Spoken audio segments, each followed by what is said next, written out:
I've seen the ugly game. I've seen the wild game. I've never seen as wildly ugly a game that ended in as beautiful a finish as what we got to witness this past Sunday against the Seattle Seahawks and New York Jets. It was a game where your special teams unit did more than any Seahawks special teams unit has in their history in any game to single-handedly lose the game for the team, to the tune of 3 kick return fumbles, 2 of them lost, a kick return touchdown allowed to the New York Jets, in addition on the day to a 45-yarder and a 36-yard return. Hell, you even had an extra point blocked. The special teams crew did all of their part to shift this game in the wrong direction.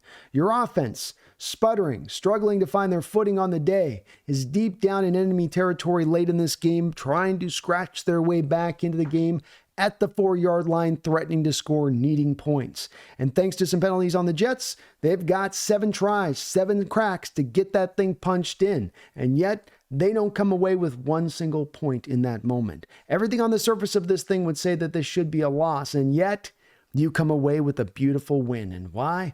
Because of an inspired defensive performance once again from Mike McDonald and his defense. They have been transcendent the past 4 weeks as they continue to rise and get closer together and get better and more cohesive, and Ernest Jones and Tyrese Knight, and it all working wonderfully together. And again, it's a game where so many of those guys you can laud and so few of them can you wag a finger at.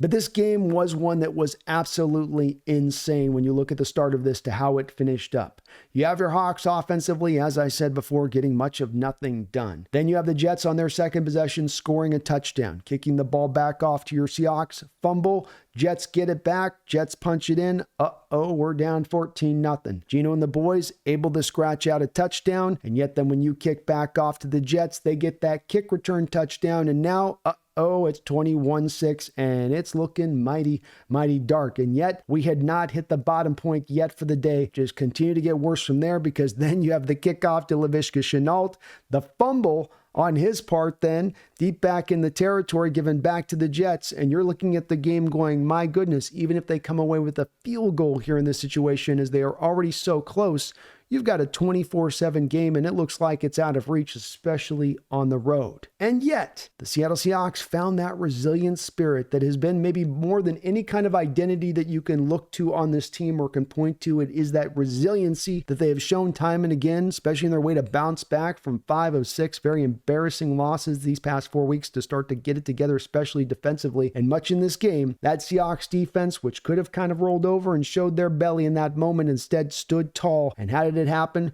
Because the man of the moment last week, who not only just matched that great performance from last week, but even bettered it. There's no doubt about it that Leonard Williams is going to be your defensive player of the week this week. He barely missed it last week to Kobe, but how can you not give the man the award this week? 4 tackles, 2 sacks, 3 tackles for loss, a pass defensed, 2 quarterback hits, and that could have been another sack in addition to it, as he had a sack clean early on, but he just caught the side of the face mask of Aaron Rodgers, and it was just enough to cause that to go sideways, or it would have been an even better day. And then on top of those stats, he also had an interception returned for a touchdown, where he takes it back as far as you will ever see a defensive lineman who's over 300 pounds take back the football, hitting a top-end speed, I'm told, of 17 miles per hour, which is, yes, technically flying when you're at that size and weight. You've got to register with the FAA, and that's all I'm saying. That is way too fast for a man that big to be moving, and he took it to the house, and you see he wanted to get that done, especially against his old Jets team. He also, because he was not done yet with all of that,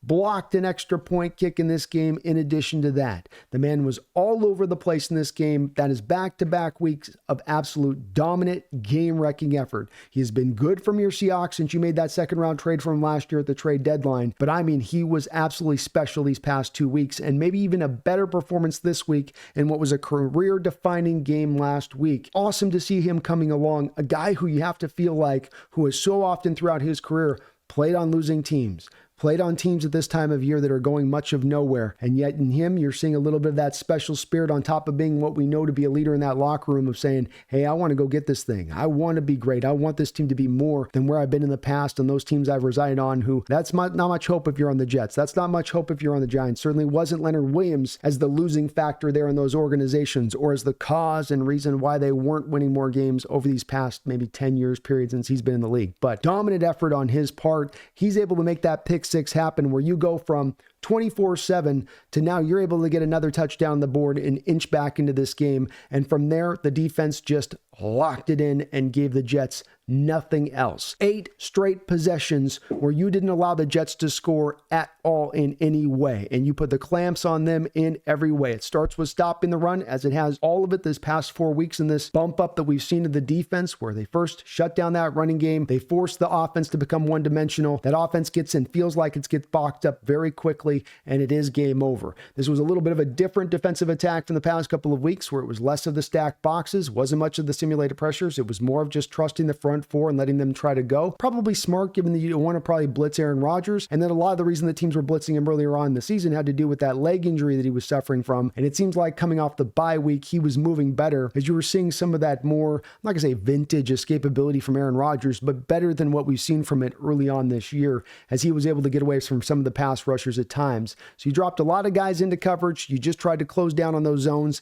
and it proved good enough. Your players played really good across the board. It seemed like the only play the Jets could really go to is when they would get Josh Jobe out there in press coverage on the outside. They would attack him in that press with sort of a fade 9-route ball, and they were able to get a couple completions on the back of it. He did come back when he wasn't having to guard a Devontae Adams and instead guarding a Malachi Corley, and was able to clean that up later in the game and not allow a completion. Yet, on a day where the Jets weren't able to find much effectiveness, that was one of the only things that really was working for them. On the greater whole, Aaron Rodgers did not have a good day at the office. 21 of 39, 189 yards, 2 touchdowns, 1 interception, 73 rating, only a 4.5 yard per average attempt. That's not good. And he really did struggle in this game to do much in pushing it down the field, unless he was really trying to attack with those 9 routes, those fade balls. And even all of those weren't always successful. So very limited was the Jets offense, especially from a passing attack standpoint, especially working the middle of the field. And they weren't able to run. 21 carries on the day, 89 yards. You shut them down in that capacity of things.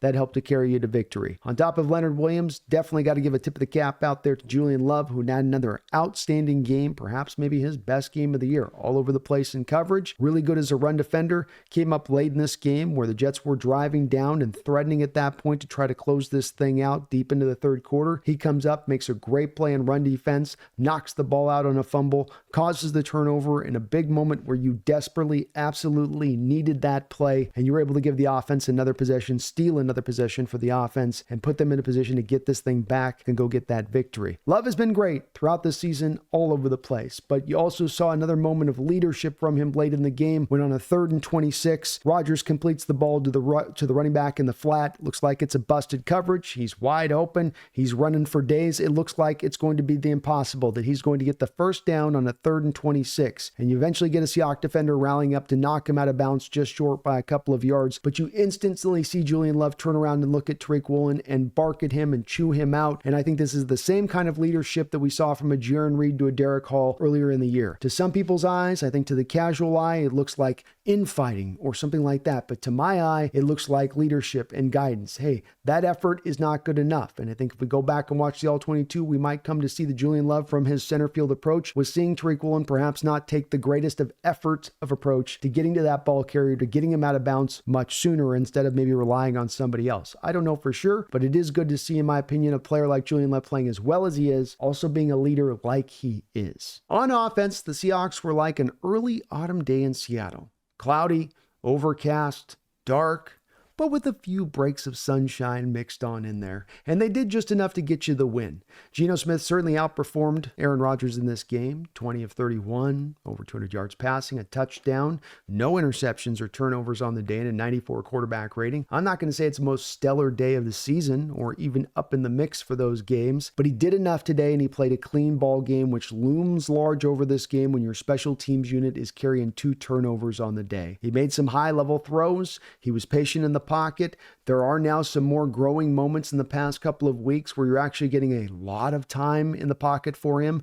There are still those moments mixed in there where there are those quick sacks. Will McDonald for the Jets got a quick sack on Charles Cross and a quick sack on Abraham Lucas in this game. But there's also those moments mixed in where Geno's actually getting tried and true time to sit back there and assess what's going on. And the more of these clean pockets he can get, the more stabilized he can get, the more patient he's going to get in that pocket, and the less jumpy he's going to get, the less unforced errors are going to work their way back into the mix. But playing the clean game like he did today, giving you another fourth quarter comeback from behind, hey, he's giving you a couple of those in his career here in Seattle, hasn't he, these past 3 years? Ultimately, a fine performance that helps carry the day and get you this W as your Seahawks get up on top of the division. And that's especially knowing that on the back of the fact that you were getting those mixed pressure moments mixed in, those quick pressure moments mixed in like they have this season, more than in the year they've been mixed in. It's been more of here's what you're getting by and large, more mixed in this one, but still getting the running game struggling to find the footing. But like the good pass protection that we're starting to see come into frame, we're also starting to see more of those plays opening up in the running game. And I think that we've seen a little bit of those cracks of light the past couple of weeks. There are still the bad moments, like with pass protection, where you're getting those moments where you're getting penetration and you're getting push and you're getting running backs having to break 3 tackles in the backfield even before they get to the line of scrimmage. But I think we're seeing some signs of life, and I think there is still room here for them to get to the end of the season, at least, to hope that the Seahawks team can get to their best final form as an offense as you round out into that final point of the year, and hopefully at that, taking the division. But that is a part that still does need to come forward. Sa'atoa Luamea, with his first start out there at right guard, held up reasonably well. He drew 1 penalty in this game. He also sprung Zach Charbonnet on a very key block on a touchdown run. So the kid seemed to have accommodated himself pretty well by and large. We'll see if they continue to run with him into the future, and we'll see where his scores come out with sort of the PFF grades. But at least to the general eye test, he seemed to have performed well. The offense didn't do a lot fancy on this day, and there'll be some that are still looking for Grubb to get a little bit more creative in his approach on this offense to manufacture some more things, but they were able to do just enough, and they were able to be very clutch down the line. As we've seen, that's been a common component of this offense, at least as a one thing that you can somewhat count on from this group every week by and large. The special teams unit may have been a catastrophe, but the law firm of Dixon and Myers continues to do their part every single week.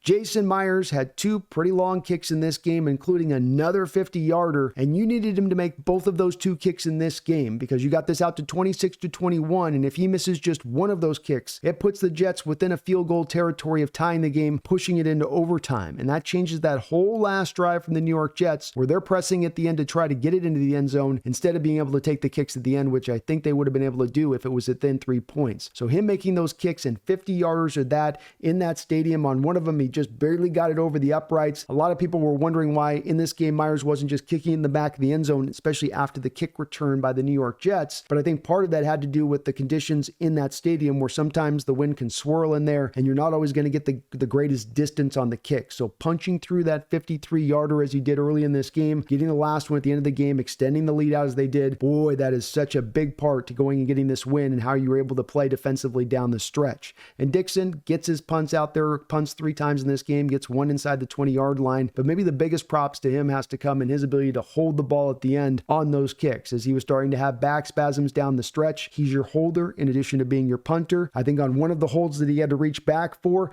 man, that's one where, you know, if you've got back spasms and you've had them before in the past and you got to reach back in a certain way, you can just catch. You can try to be tough as you want, but your body will just catch and there's nothing you can do about it. Yet he got the high snap up, got it down, got the hold down right, allowed Myers to make the kick. So good on Dixon to be a so good soldier in that moment, fight through the pain and make it through. The Seahawks were looking in some dangerous territory and many times over in this game, but one of them was where you looked like you might have just lost your punter at one point about halfway into the 3rd quarter in this one. As I said, this game was drunk from start to finish, but the Seattle Seahawks, they proved to be the drunken master in this. They proved to be the Jackie Chan. Okay, they were wobbling. Okay, maybe they went about 3 pitchers too deep, but they're still dangerous. They showed you that in this game and they came away with a victory. And you're going on the road, 10 a.m., dirty game, very talented team out there from the New York Jets. Yeah, they're 3-8, but this isn't your typical 3-8 team that's just an easy walkover that's given up at this point. Still a lot of fight in that team. Still were mathematically possible of getting into the playoffs coming into this game, and yet you put that all to bed. You again gave Aaron Rodgers another sour note in his career, as he's had a couple of them a few times over, with the Fail Mary game, with the conference championship that just turned on its ear, a little bit like this particular game right here. So you know he's got a little bit of a sore spot for the Seattle Seahawks, and that's not going away anytime soon, just making this victory all that much sweeter. Your Seahawks, now grab this division and they take it firmer into their hold. It ain't over yet. We got a lot more battles still that we got to win, but they do a good job of taking business here and setting the stage for them to finish this end game run. You got Uchenna Nwosu coming back probably next week. That is your best pass rusher. Boye has come along. Derek Hall has come along. Maybe even Leonard Williams is the guy that you could say has ascended to that spot on this team with how he's playing right now, especially if he can keep this level of play. But also right there with it is Uchenna Nwosu, and don't downplay his impact coming in there as both a run defender and as a pass rusher as he comes in to help widen out this rotation to keep these guys fresh as we get down the home stretch. It's right there in our grip, this division, a potential home playoff game.